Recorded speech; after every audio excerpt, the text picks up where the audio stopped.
नाज़रीन आदाब, आप देख रहे हैं सहारा न्यूज़ नेटवर्क और उर्दू न्यूज़ चैनल आलमी सहारा। खबरनामे के साथ हाजिर हूं मैं शबाब अनवर। सबसे पहले हेडलाइंस।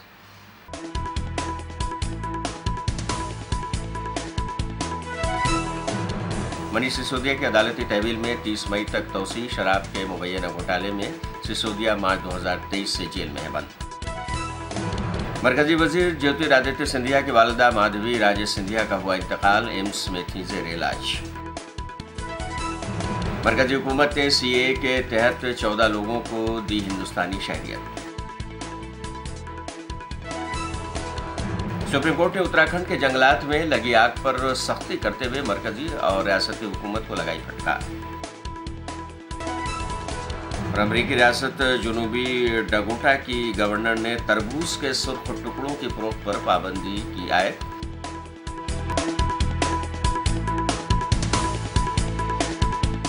और पेश खबरों की तफसीलात। दिल्ली की एक अदालत ने बुध को शराब के मुबैना घोटाले में आम आदमी पार्टी के रहनुमा और दिल्ली के साबिक नायब वज़ीर आला मनीष सिसोदिया की अदालती तहवील में 30 मई तक तौसी कर दी है। ख्याल है कि सिसोदिया की अदालती हिरासत बुध को ख़त्म हो गई। राउस एवेन्यू कोर्ट की जज कावेरी बावेजा ने हिरासत में तौसी का हुक्म दिया है। सुप्रीम कोर्ट ने मुख्तार अंसारी के बेटे अब्बास अंसारी को राहत देते हुए उन्हें अपने वालिद के फातहे में शामिल होने की मंजूरी दे दी है। मुख्तार अंसारी की मौत के बाद उनकी याद में 10 जून को फातहा खाने की तकरीब है और इसमें शिरकत के लिए अब्बास अंसारी ने अदालत उज़्मा में दरख्वास्त दी थी।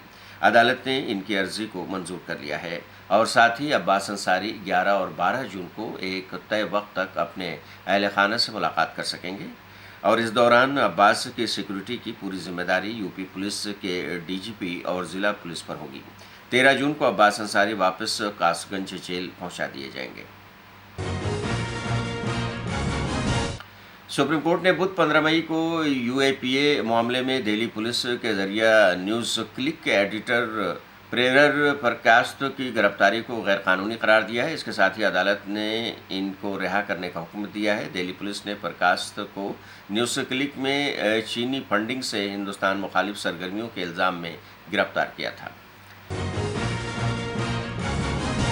सुप्रीम कोर्ट के चीफ जस्टिस DY चंद्रचूड़ ने कहा है कि जज कहीं के शहजादे या फरमान रवा नहीं है, उनका काम खिदमत फराहम करना है। उन्होंने ये बात ब्राज़ील में G20 सरबराही इजलास के दौरान कही है। चीफ जस्टिस चंद्रचूड़ ने कहा है कि जज एक ऐसा अफसर होता है जो तौहीन के इल्ज़ाम में मुजरिमों को सज़ा देता है और दूसरों की ज़िंदगियों पर अहम फैसले भी करता है, इसलिए उसके फैसले लेने का अमल शफ़ाफ होना चाहिए। बुध 15 मई को उत्तराखंड के जंगलात में आग लगने के मामले की समाअत करते हुए सुप्रीम कोर्ट ने मरकजी और रियासती हुकूमतों को फटकार लगाई है, यानी उनकी सरजनिश की है। अदालत ने रियासती हुकूमत को नाकाफ़ी फंड्स देने और लोकसभा इलेक्शन 2024 की ड्यूटी के लिए महकमे जंगलात के अफसरान को तैनात करने पर उत्तराखंड हुकूमत की तनकीद की है।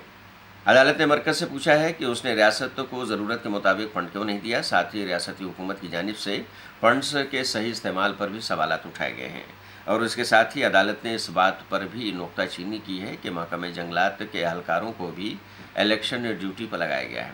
अदालत ने उत्तराखंड के चीफ सेक्रेटरी से कहा है कि वो जुमा को ज़ाती तौर पर हाजिर होकर इसका जवाब दें। महाराष्ट्र के डोंडरी में वज़ीर-ए-आज़म नरेंद्र मोदी ने कहा है कि ये जाली शिवसेना, जाली कौमप्रस्त पार्टी कांग्रेस में जम होना इसका यकीनी है।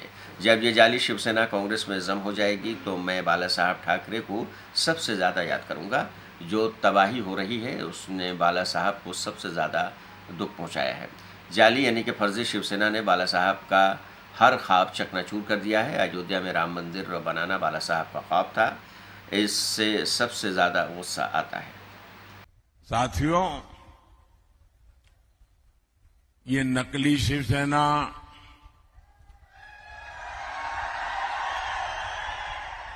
नकली राष्ट्रवादी पार्टी, इसका कांग्रेस में विलय होना पक्का है।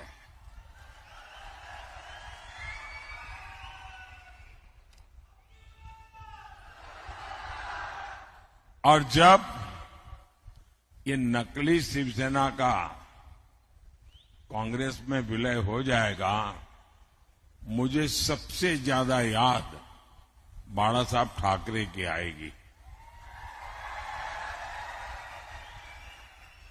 क्योंकि बाला साहब जी कहते थे, जिस दिन लगा कि शिवसेना कांग्रेस बन गई है, उस दिन शिवसेना समाप्त कर दूंगा।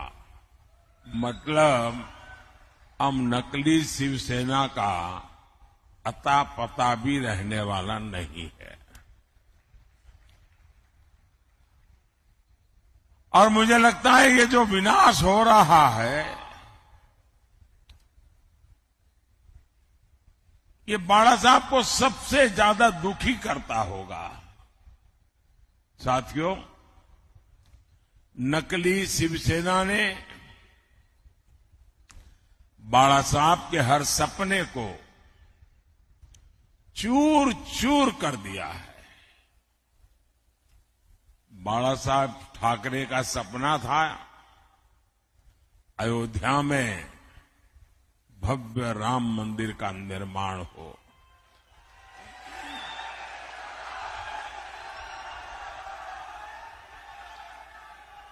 बाला साहब का सपना था जम्मू कश्मीर से आर्टिकल 370 खत्म हो। ये सपना पूरा हुआ, लेकिन इससे सबसे ज्यादा चीड़ ये नकली शिवसेना को हो रही है।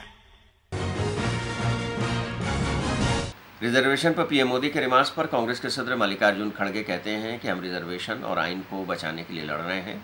आप आइन को खत्म करने की बात कर रहे हैं। आपको रिजर्वेशन पर बात करने का कोई भी हक नहीं है। इसको बदलने की कोशिश ये लोग कर रहे हैं, और हम ये नहीं कहते कि हमारे पास कोई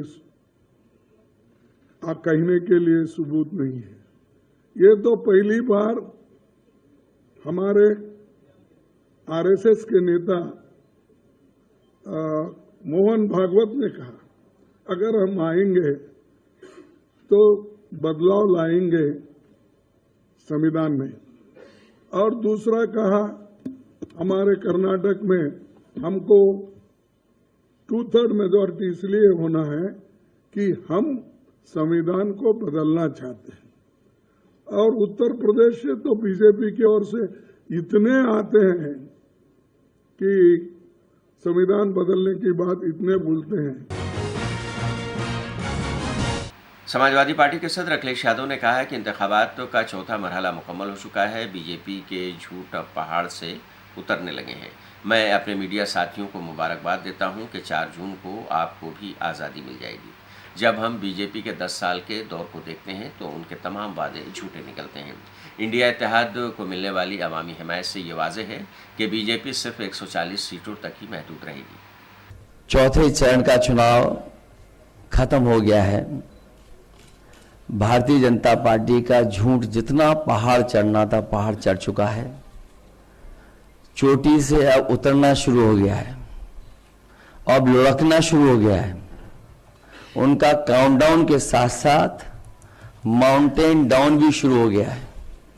मैं अपने प्रेस के साथियों को भी 4 जून के जो सुनहरा समय आने वाला है उसके लिए बधाई दूंगा कि उस दिन फ्रीडम ऑफ प्रेस का दिन भी होगा।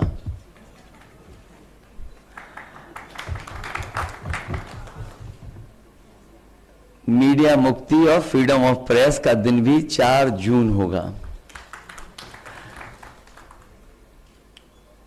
भारतीय जनता पार्टी अपने ही नेगेटिव नैरेटिव में उलझ गई है। और जब हम पीछे मुड़ करके देखते हैं, 10 साल दिल्ली की सरकार और लगभग 7 साल उत्तर प्रदेश की सरकार में हर बात उनकी झूठी निकली, वादे उनके झूठे निकले। और हाल में जो हम लोगों ने उनका चुनाव देखा है, वो उनकी बूथ कमेटियां लूट कमेटी के तरह काम करने लगी हैं। और जो जन समर्थन इंडिया गठबंधन के लिए जनता में दिखाई दे रहा है, आने वाले समय में 140 करोड़ की जनता भारतीय जनता पार्टी को 140 सीटों के लिए भी तरसा देगी। संघर्ष जम्मू कश्मीर में वज़ीर-ए-आज़म मोदी के बयान पर नेशनल कॉन्फ्रेंस के सदर फारूक अब्दुल्ला ने कहा है कि कोई मजहब बुरा नहीं है। मोदी क्या कर रहे हैं? क्या वो नफरत नहीं फैला रहे हैं? क्या राम सिर्फ हिंदुओं का है? राम सबका है। इनकम टैक्स डिपार्टमेंट में इमारत में आग लगने के वाक़े पर उन्होंने कहा कि हाँ, ये जल गई है। तमाम फाइलें इस जगह रखी गई थीं और उनके कंप्यूटर्स भी वहाँ रखे गए थे।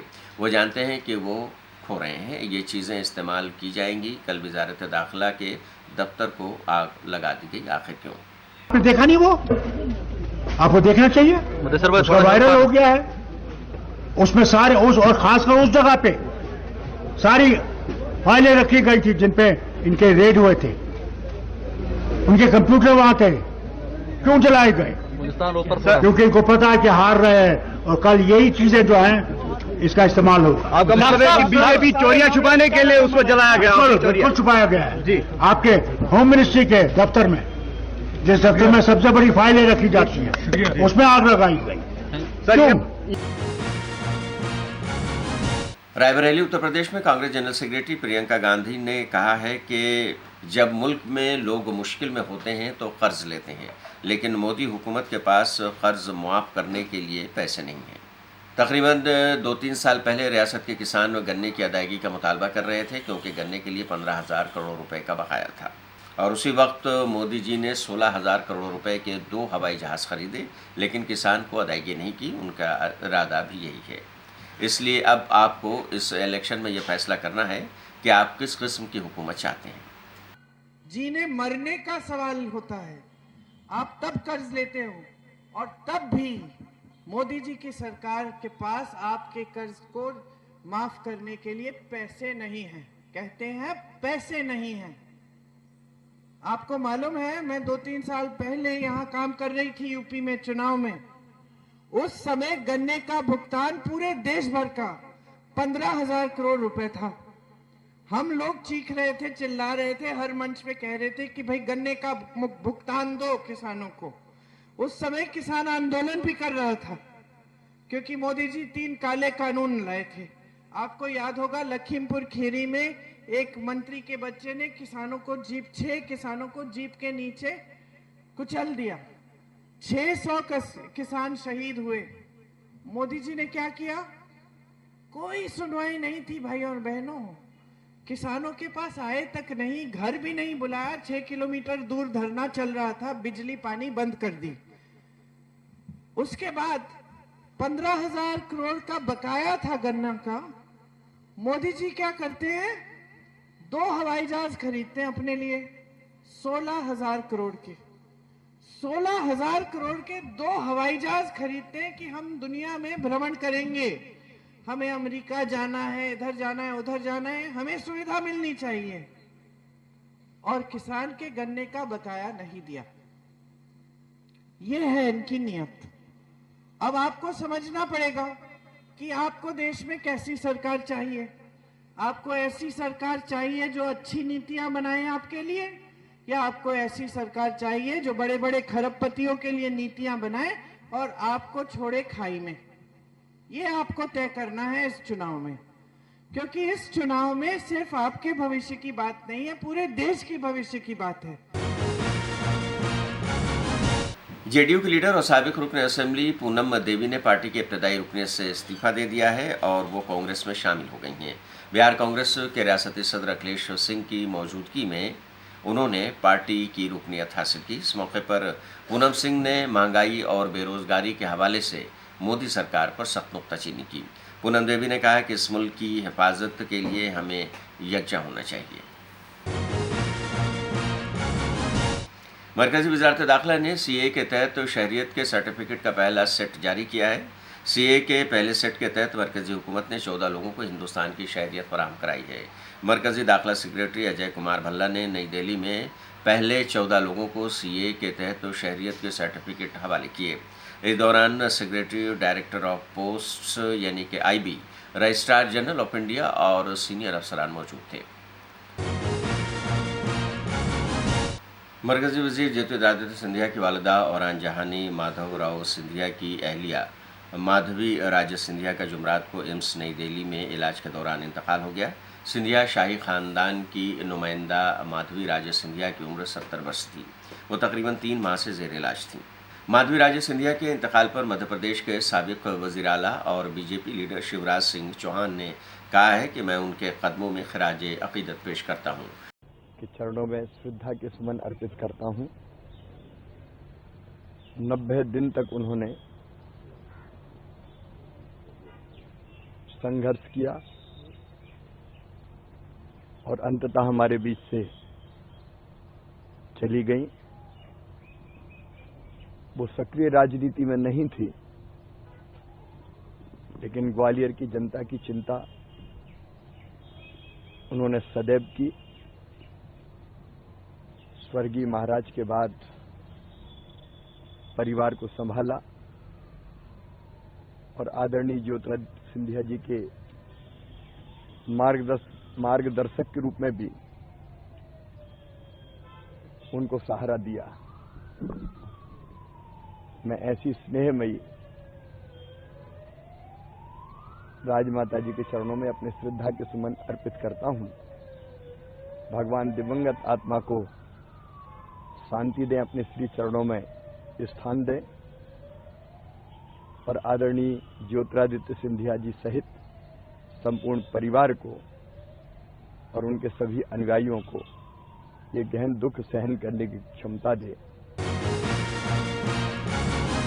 अमेरिकी रियासत जनूबी डकोटा की गवर्नर ने तरबूज के सुर्ख टुकड़ों की फरोख्त पर पाबंदी आयद कर दी है, क्योंकि ये यहूद मुखालिफ और फिलिस्तीनी परचम की अलामत है। छिलका सब्ज, गूदा सुर्ख और बीज स्याह होते हैं इसके। इस हुक्म के बाद आवाम सड़कों पर निकल आई और लोगों में तरबूजे के टुकड़े तकसीम किए गए। इस्लामी अदालत इंसाफ ने रफा पर इजरायली हमले के खिलाफ जनूबी अफ्रीका की जानिब से दायर तीसरी दरखास्त की समाअत करने का फैसला कर लिया है। आलमी अदालत जनूबी अफ्रीका की दरखास्त यानी अर्जी पर 16 और 17 मई को समाअत करेगी। रफा हमलों से मुतालिक दरखास्त एक इजराइल के खिलाफ इश्तियाल अंगेज कार्रवाई का हुक्म जारी करने की अपील की गई है। नई दरखास्त अफ्रीका की जानिब से जनवरी में दायर करदा इसराइल के खिलाफ नस्ली नफरत के मुकदमे का हिस्सा है, जिसमें अफ्रीका के साथ तुर्की, मिस्र और कोलंबिया ने भी इसराइल के खिलाफ शिकायत की है। इसराइल ने गजा की तरफ जाने वाले इमदादी ट्रकों को रोका है और खाने के पैकेट ज़मीन पर फेंक दिए। इस पर अमेरिका का कहना है कि उसने ये वाक़या इसराइल से बातचीत में उठाया है।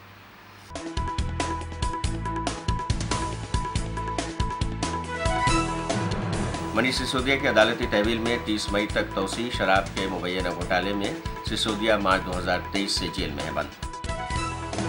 मरकजी वजीर ज्योतिरादित्य सिंधिया की वालिदा माधवी राजे सिंधिया का हुआ इंतकाल, एम्स में थी जेर इलाज। मरकजी हुकूमत ने सीएए के तहत 14 लोगों को दी हिंदुस्तानी शहरियत। सुप्रीम कोर्ट ने उत्तराखंड के जंगलात में लगी आग पर सख्ती करते हुए मरकजी और रियासती हुकूमत को लगाई फटकार। और अमेरिकी रियासत जनूबी डकोटा की गवर्नर ने तरबूज के सुर्ख टुकड़ों की फरोख्त पर पाबंदी की आयद।